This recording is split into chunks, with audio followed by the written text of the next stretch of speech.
Today we will study regarding flavorings for the food industry. Now we will try to understand what are flavors and what are flavorings. A very minute difference, but again small difference does matter. We'll also see different types of flavoring substances for different products, and yes, very important functions of flavoring substances for getting various products or increasing the acceptability of the product. We'll also see the extraction methods for this kind of flavors from natural materials and also synthetic analysis as well as synthetic extraction of these flavoring substances. The important parameters like labelings and rules and regulations will also be covered in this chapter. So let us move with the chapter flavorings for the food industry. So I'll introduce what is a flavor. Now we have two terms, one is flavor and the other is food flavorings. Sometimes we call it a flavor to be added in food, or we say it is a food flavoring. Now both are related terms, but they vary in definition. So let us define. Flavor is created by nature and it is composed by aromatic chemicals that are biosynthesized during the normal metabolic processes in plants and animals, and which may be further modified by subsequent processing. And flavorings, they are totally man-made. They are prepared from natural and or synthetic aromatic substances that may or may not be found in nature. Now there are several definitions of flavors given by different organizations. The Society of Flavor Chemists in the year 1969 has defined flavor as a flavor is a substance which may be a single chemical entity or a blend of chemicals of natural or synthetic origin whose primary purpose is to provide all or part of the particular effect to any food or other product taken in the mouth. Similarly, International Organization of the Flavor Industry IOFI has defined flavor as concentrated preparation with or without solvents or carriers used to impart flavor, which the exception of only salty, sweet or acid taste. It is again not intended to be consumed as such. The Council of Europe has defined flavoring is a substance which has predominantly odor producing properties and which again possibly affects the taste. Now let us see why we add flavor in any food. Definitely, flavor has some of the functions, especially we know it increases the acceptability of the food in terms of taste. Other than the taste, why actually the food or the product becomes more acceptable? Because there are mainly three important functions of flavor. First is economic function, second is physiological function, and third, which actually affects the product acceptance, that is the psychological function. In economic function, we see that the flavor actually simulates a particular flavor of the product. So we can flavor unflavored product or we can extend the flavor of the product. Second, as I said, is to extend the flavor of the product. Third, flavor the unflavored. Then to modify the flavor, or we can say to cover some off taste or off flavor. Then we can use it to compensate for flavor losses during processing. And finally, it is used for improving the shelf life as well. Because with longer shelf life of any product, we know there is reduction in the flavor of that product. So to keep the product feel fresh, if a flavor is added, the product tastes better for a longer period. And some of the physiological functions if we see, because any food, when we eat it with happiness, when we eat it in a nice manner, when we are hungry and we eat it, we get better metabolic responses and better digestion of that particular food. So physiological function it has to improve the metabolic response. It increases intestinal absorption, and finally appetite, and definitely because of appetite the consumption of that food increases. And what are the psychological functions? It is nostalgia. Then we have some association with that flavor. We may have some intellect or belief. Such cognitive factors may be there. Then the trend for certain preference of a flavor like strawberry flavor. If somebody likes that flavor, it's a trend to get that new flavor, we definitely go for it. And final function is to flavor the unflavored, or to say, I should say, flavor the flavored as well. Let us peep into history of the flavor industry, how it started. It dates back about 16th century AD, when during the early days of history, people used spices mainly to enhance or modify the flavor of their foods. Although some of the herbs and spices were grown in many parts of the world, the most important spices came from East, especially from India, Ceylon and the Spice Islands, that is Java, Sumatra, Bali. In the second half of the 16th century, essential oils began to be widely produced. So from these spices, essential oils were produced, and they were predominantly used by pharmacists, which became a factor in the flavor industry only during 19th century. Till then, the flavors were used as such. Finally, during 1608, succinic acid and benzoic acid, very important flavor components, were isolated. In the year 1661, pyroligneous acid was isolated by dry distillation of wood. Then in the year 1769 to 1785, Swedish chemist Carl Wilhelm Schell was the first to apply solvent extraction of plant and animal products to investigate chemical components. Tartaric, citric, malic, gallic, lactic and uric acids were isolated from natural matters. Finally, in the year 1772 till 1777, Lavoisier from France was the first to shed some light on the chemical nature of these substances, and he identified oxygen and azote as the important component. So during the 19th century, a U-turn came in the history of flavor industry. At that time, Berzelius from Stockholm was the first to refer to the earlier studies as organic chemistry, because definitely most of the flavors were extracted or were from natural ingredients.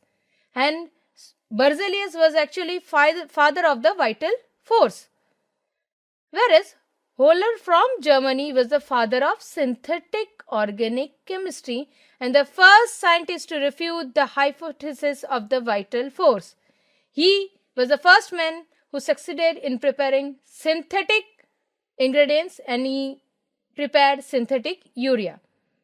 Then from 1850 to early 1900 AD, we saw many changes in this process. Most flavors considered of a single chemical at that time. Sophisticated flavors at that time constituted a mixture of 3 or 4 ingredients selected from the 50 available chemicals, and over 90% of the raw materials used for flavors were of natural origin. From 1930s till 1940s, the flavor industry flourished with artificial flavors. After that, slowly people started believing that artificial flavors are not good. So, there were many analytical techniques to prove some of the facts and some of the unknown facts rather. Development of new analytical tools like the gas chromatograph, the mass spectrometer, nuclear magnetic resonance, etc. So, they could analyze different chemicals that are actually affecting a particular flavor and their effect. And finally, during the year 1960s and around 1970s, following the advent of these new analytical tools, a number of new aroma chemicals were identified and became available. Now, we'll move with classification of flavoring substances. First classification, the natural flavoring substances. So they are flavoring substances which are naturally present in plant and animal source materials. As for example, we get coffee flavor from coffee powder or vanilla extract from vanilla beans, that is vanillin. Then next category is artificial or synthetic flavors, in which again we have two categories. One is nature identical flavoring substances and the other one is artificial flavoring substances. A very thin line of difference lies between these two. Nature identical in the sense they are again artificial flavoring substances, but their same chemical structure lies in natural flavoring substances as well, while artificial flavoring substances have no equivalent in nature. As for example, ethyl vanillin is similar to vanillin, but the structure is completely different. Some of the others classes of flavoring substances are flavoring preparations that are complex mixtures whose composition is defined by natural raw materials like fruit extracts, vegetable extracts, etc. Then we have thermal process flavorings which are produced industrially by controlled heating of several components. So we get a Maillard reaction and many end products and different flavoring substances. And finally, we have smoke flavorings. Many smoked meat, smoked product are very common. Even smoked cheese is available in many countries and liked by people. So smoke is obtained by means of controlled burning of hardwood, condensed and then mixed with solvents such as cooking oil or carriers to get this smoke flavorings.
Now, how to prepare a flavor? So, a flavor may contain a single chemical ingredient or it may be a mixture of several ingredients. Again, the ratio may vary. Again, varying the ratio will change the flavor.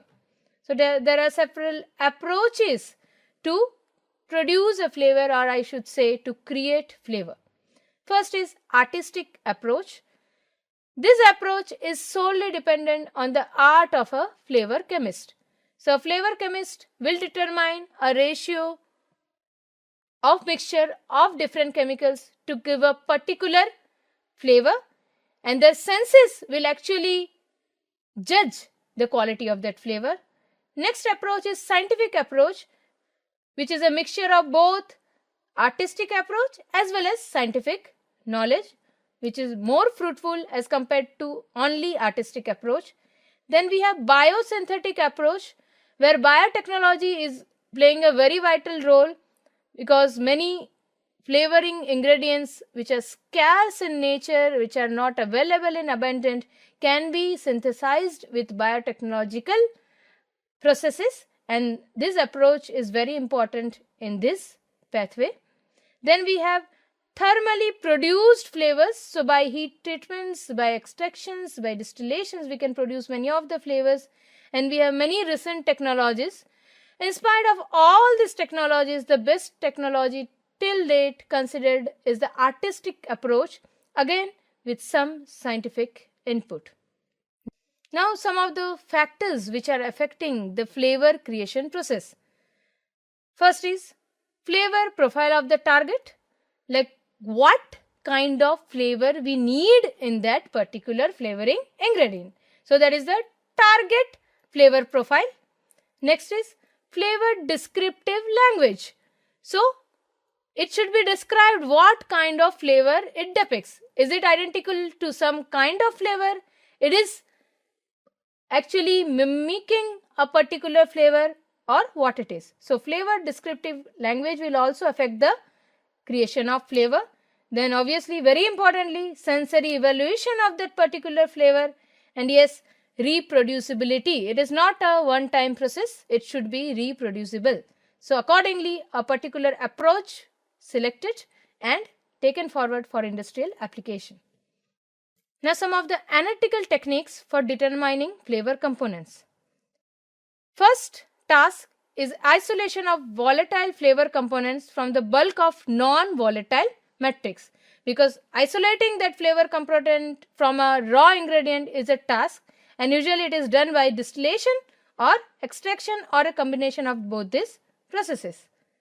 Next step is separation of the isolated components into individual or small groups of components. For this, we can use some modern technologies like column and thin layer chromatography are generally used for rough separations into groups of components, while gas chromatography and HPLC, that is high performance liquid chromatography, are of greater value in determining individual components. Then finally, identification of the flavor components. So retention time data of components can be used for identification using tables of retention indices such as Coates index. Then sniff analysis also can be used, or nowadays mass spectrophotometry, that is GCMS system, are very widely used for this given purpose. Now where are these flavors applied? So applications of flavors include different categories of flavored products. One we may categorize as a flavor dependent product. The product itself doesn't have flavor, it has to be flavored to increase its acceptability, or the product will be rendered unacceptable. So we can have some examples like hard boiled candy, chewing gum, carbonated and non-juice drinks, gelatin desserts, etc. The other category is flavor independent product. So these products can be marketed without flavors like crackers, cereals and nuts. So here we need not add any flavor, it itself has its own flavor. And some products wherein addition of flavor is not legally permitted. As for example, in milk, if a product is called milk, no flavor should be added. If it is orange juice, if it is butter, no flavoring should be added as per legal standards. So in such kind of products, flavor reinforcement is not permitted unless a new identity is to be given to that food. Next application of flavor is direct flavoring, or we can have indirect flavoring. Again, to get new identity, a food such as milk, butter or juice wherein flavor is not permitted to be added. So here we can have different varieties of these products by addition of flavor. Or indirect flavoring, in the sense, indirect flavorings are preparations that might be added by consumers to their home cooked meals or meals, as for example salad dressings, so that are provided to the consumers and consumers are using them as flavoring ingredients. So they are considered under the category indirect flavoring. Next application is for a flavor selection. Flavor selection which depends on specificity of a particular flavor. For example, the same orange juice flavor or orange flavor might taste excellent in some applications but may be less acceptable in many other. So accordingly, depending on the specificity of a particular flavor and matching with a particular food product, a particular flavor should be selected. Now, forms of flavors that are available in market. The flavors may be available in liquid form, very commonly used, may be in powder form or as pastes or emulsions. Liquid form again in water, or if it is not soluble in water, may be in alcohol or it is oil soluble, wherein the solvents used may be alcohol, propylene glycol, triacetylene, benzyl alcohol, glycerin, syrup, water, vegetable oil, etc. For powders, they may be spray dried, absorbents or maybe powder mixes, where the solvents or carriers, I should say, used are gum acacia, starch hydrolysates, selective hydrocolloids, simple carbohydrates. Then final form is pastes and emulsions. Emulsion of the oil in water type is the form of this particular type of flavoring substance. So, the same ingredients as used in powder and liquid can be used to get this type of flavor in the market. Now, there are flavor regulations whose purpose is to assure safety for the consumer and definitely prevent deception. The labeling regulations require that the information be provided on the kind of food, its processing, and the additives contained in it.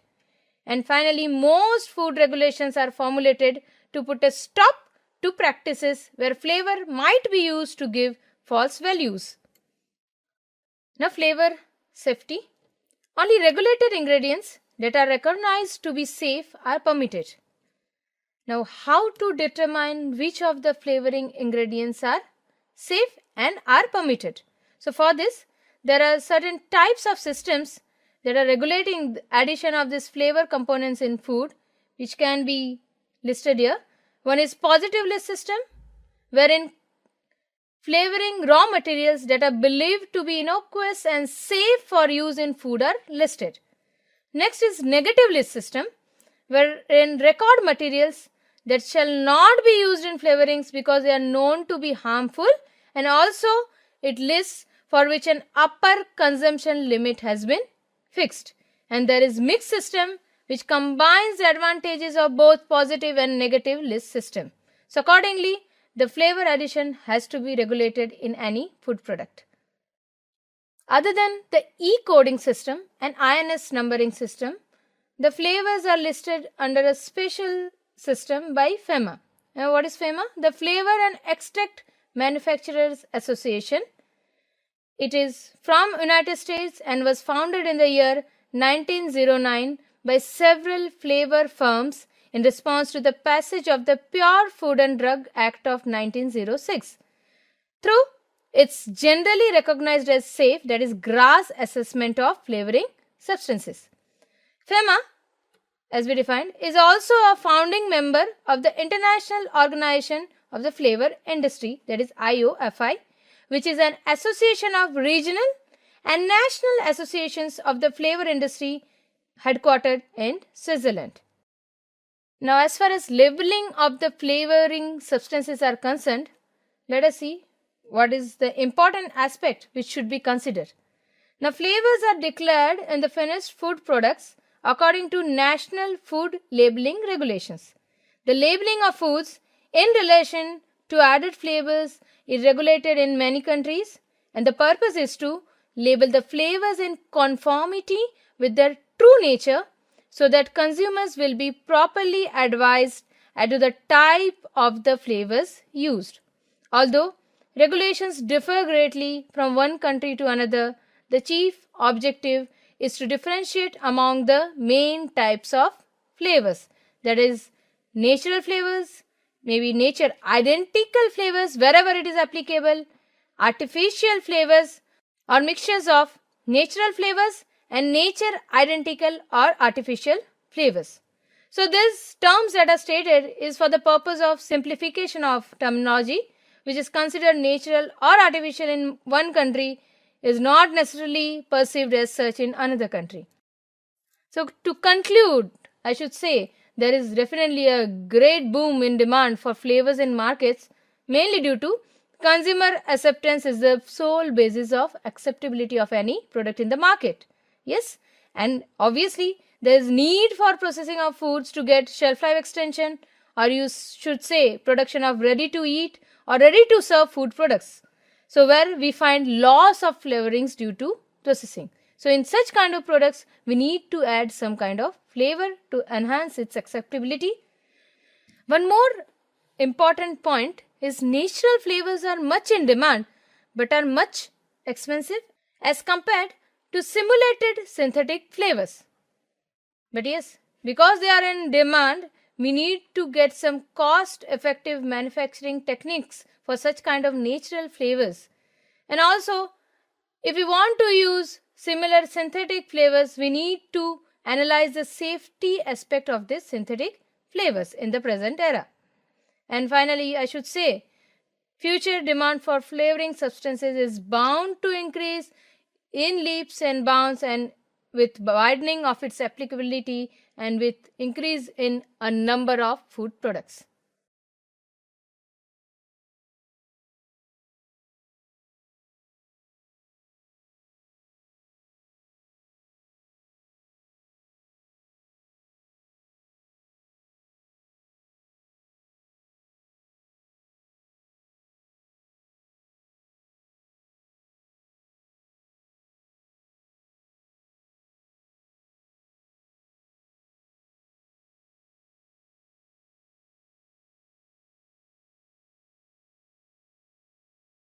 So we have seen from the chapter that there is a boom in demand for flavorings in the food industry because we are going for many new products every day.